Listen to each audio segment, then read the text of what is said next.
Let's take a look at training employees on international assignment. The practices of many U.S. employers reflect more talk than substance. Executives agree that international assignments do best when they receive the special training in things like language and culture that they require, but few provide it.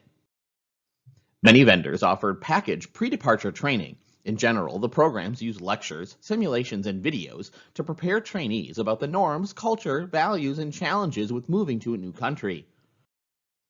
Others aim to build cross-cultural understanding, cross-cultural relationships, and trust in one's ability to communicate across cultures. Some employers use returning managers to cultivate the global mindsets of those departing. Beyond such pre-departure training, many organizations provide continuing in-country, cross-cultural, and other training, particularly during the early stages of an overseas assignment. International development activities can have other, less tangible benefits.